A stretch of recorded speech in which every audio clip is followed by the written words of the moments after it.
Bem-vindo ao China em Foco.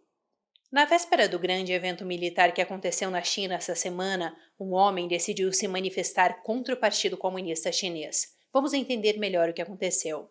Por volta das 22 horas do dia 29 de agosto, na região de Chongqing, na China, vários slogans gigantescos foram projetados em uma parede. As mensagens dizem o seguinte: somente sem o Partido Comunista pode haver uma nova China. A liberdade não é um presente a ser concedido, mas um direito a ser reivindicado. Levantem-se, todos aqueles que se recusam a ser escravos. Levantem-se e reivindiquem seus direitos. Abaixa o fascismo vermelho. Derrubem a tirania do Partido Comunista. Não as mentiras, sim a verdade. Não a escravidão, sim a liberdade. Abaixa o tirano Partido Comunista. A mensagem projetada na parede atraiu a atenção de várias pessoas que passavam por ali, e as filmagens do acontecido começaram a viralizar rapidamente nas redes sociais chinesas.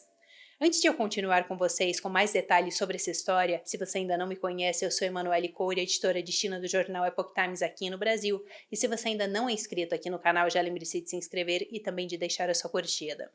Agora, a polícia local demorou cerca de 50 minutos para descobrir de onde essa projeção estava vindo. E quando eles descobriram, eles foram até o local para desligar a projeção e pegar o responsável pela manifestação. Mas Shi Hong, que era o responsável por essa projeção, já tinha se preparado para essa reação da polícia. E quando os policiais chegaram, ele não estava mais no lugar, que era um quarto de hotel alugado. Além disso, ele havia instalado câmeras de segurança que capturaram o momento em que a polícia foi até o local. No vídeo é possível ver 5 policiais entrando no quarto e correndo até a janela onde estava o projetor. As filmagens dos policiais foram divulgadas pelo manifestante nas suas redes sociais chinesas, o que ajudou ainda mais na repercussão deste caso. Falando agora sobre o paradeiro de Chi Hong, ele sabia que a polícia viria atrás dele e de sua família. Por isso, 9 dias antes, ele, a sua esposa e as suas filhas deixaram a China. Antes de saírem do país, ele deixou aquele projetor instalado no quarto de hotel e usou recursos tecnológicos para ligar o projetor e também para filmar os policiais de forma remota, a partir da Grã-Bretanha, que é o local onde ele e a sua família estavam abrigados. No entanto, sua mãe e outros parentes que permaneceram na China foram mais tarde interrogados pela polícia, e Ti divulgou algumas imagens de câmeras de segurança que mostravam os policiais indo até a casa da sua mãe idosa para interrogá-la. Já o irmão de Ti chegou até mesmo a ser levado pela polícia. Além disso, Ti deixou uma carta para os policiais. Eu quero conferir com vocês alguns trechos dessa carta. Em uma delas, a gente pode ler o seguinte: não pertenço a nenhuma organização. Fui levada a este ponto por puro desespero. Por favor, não incomodem aqueles que não estão envolvidos. Em outro trecho da carta, ele disse o seguinte, se dirigindo aos policiais: você pode ser um beneficiário agora, mas um dia, nesta terra, sem dúvidas, será uma vítima. Por favor, trate os outros com a gentileza que puder. Em outro trecho ainda, ele disse o seguinte: o Partido Comunista governa o país com mentiras e reprime violentamente aqueles que defendem a justiça e ousam se levantar. Em suma, precisamos despertar e compreender a verdade. A verdade é a verdade. Bom, falando um pouco mais agora sobre o contexto em que essa manifestação acontece, ela chama bastante atenção por 2 pontos. Primeiramente, como o regime chinês tem aumentado seu estado de vigilância sobre a população chinesa, e o outro ponto é como as pessoas têm se arriscado cada vez mais para mostrar a sua insatisfação com o partido. Eu quero entrar mais a fundo com vocês, primeiramente, nessa questão da vigilância do partido. Isso porque, em apenas 50 minutos, neste caso, os policiais do Partido Comunista Chinês já tinham se mobilizado para interromper aquela projeção no prédio.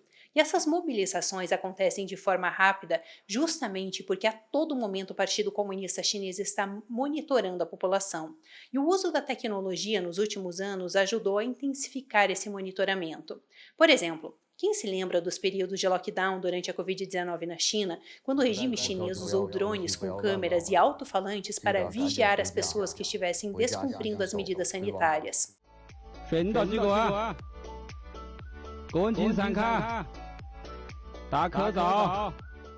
Ou mesmo aquele outro episódio, quando várias pessoas que estavam trancadas em casa por conta dos lockdowns começaram a gritar nas janelas, pedindo para sair, e o regime chinês enviou drones com alto-falantes para essas regiões, alertando essas pessoas que elas deveriam, em suas palavras, reprimir o desejo de liberdade de suas almas e cumprir com as restrições da Covid-19.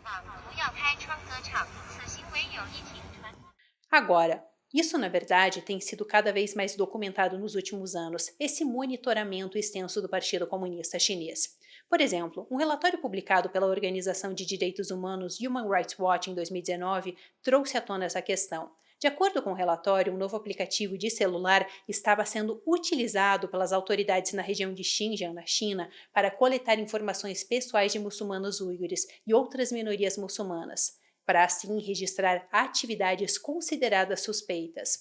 O objetivo principal era identificar as pessoas consideradas problemáticas pelo regime, que poderiam então ser investigadas e detidas no que eles chamam de campos de internamento. Bom, falando brevemente sobre essa questão dos campos de internamento, vários países e organizações internacionais nos últimos anos, diante das várias evidências que têm surgido, começaram a acusar o regime chinês de utilizar esses campos para prender arbitrariamente, torturar e fazer lavagem cerebral em mais de 1 milhão de muçulmanos uigures. Agora, além desse estado de vigilância, outro ponto que chama bastante atenção é o aumento do descontentamento da população chinesa, o que tem feito com que cada vez mais pessoas saiam às ruas, mesmo elas sabendo que elas podem ser punidas pelo partido mais tarde. Um ótimo exemplo disso aconteceu em 2022, com aquele caso do Homem da Ponte, que foi quando um rapaz estendeu uma faixa em um viaduto, pedindo o fim dos lockdowns e a renúncia de Xi Jinping. Rapidamente, os policiais interceptaram esse homem, só que até hoje ninguém mais tem informações sobre ele. No entanto, naquele mesmo ano, mais tarde, várias pessoas saíram novamente às ruas. Acontece que dessa vez várias pessoas foram às ruas para se manifestar pedindo o fim dos lockdowns, algo que ficou conhecido como o movimento do papel em branco. Várias pessoas também desapareceram nessas manifestações. Eu já fiz alguns vídeos falando sobre essa questão das manifestações que têm aumentado na China. Eu vou deixar para vocês alguns desses links se vocês quiserem conferir mais a fundo esses casos. Bom, agora outro ponto que eu quero trazer aqui para vocês com relação a essas manifestações é que não existe liberdade ou mesmo segurança para que a população possa se manifestar no país. Até mesmo as pessoas que documentaram, por exemplo, essas manifestações, elas acabaram sofrendo punições do regime. Em julho deste ano, por exemplo, um cineasta chamado Chen Pilin, ele foi condenado por um tribunal de Xangai a 3 anos de prisão somente porque ele fez um documentário sobre essa manifestação do papel em branco que aconteceu. Chen foi preso em 2023, logo após ele ter lançado esse documentário, e segundo o tribunal, ele foi condenado por escolher brigas e provocar problemas. Uma breve explicação: geralmente essas acusações são utilizadas pelo regime chinês para condenar dissidentes, manifestantes, jornalistas e ativistas de direitos humanos. E em alguns casos, o destino das pessoas que ousam se manifestar acaba sendo, na verdade, ainda pior que a prisão. Por exemplo, em 2022, a Safeguard Defenders, que é uma ONG espanhola que monitora a atuação do Partido Comunista Chinês, publicou um relatório detalhando como as autoridades chinesas enviavam dissidentes e críticos de seu regime para instituições psiquiátricas, alegando que eles tinham algum tipo de doença mental. Mas tudo isso, na verdade, teria sido feito de uma maneira arbitrária, sem nenhum tipo de comprovação ou mesmo um atestado médico. Ainda de acordo com o relatório, nesses hospitais psiquiátricos, as pessoas passam por vários tratamentos desumanos, sofrendo vários tipos de abusos e também o uso forçado de medicamentos. Além disso, boa parte dessas vítimas são militantes políticos ou até mesmo pessoas que somente reclamaram das injustiças e da corrupção no país. O relatório destaca ainda que, em muitos casos, essas pessoas são sequestradas pela polícia chinesa e levadas para esses hospitais psiquiátricos, onde elas ficam detidas por meses ou até mesmo anos. O Epoch Times já vem cobrindo esses casos há vários anos, e nos últimos tempos esses casos têm chamado cada vez mais atenção da mídia em geral. No início deste ano, por exemplo, a BBC chegou a cobrir este caso a fundo. E ainda uma investigação realizada por uma organização internacional de direitos humanos já denunciou que esses métodos criminosos de abusos de drogas psiquiátricas também têm sido amplamente utilizadas em pessoas que sofrem perseguições religiosas na China, como, por exemplo, os praticantes da disciplina espiritual Falun Gong. Bom, isso é tudo por hoje no China em Foco. Como eu tenho feito nos últimos episódios aqui do canal, eu vou deixar aqui para vocês alguns links dos documentos que eu citei aqui no vídeo, caso alguém queira se aprofundar mais no assunto. Bom, muito obrigada por assistir. Se você gostou desse episódio, já lembre-se de compartilhar este vídeo para que mais pessoas conheçam esse assunto. Muito obrigada por assistir e eu te vejo numa próxima.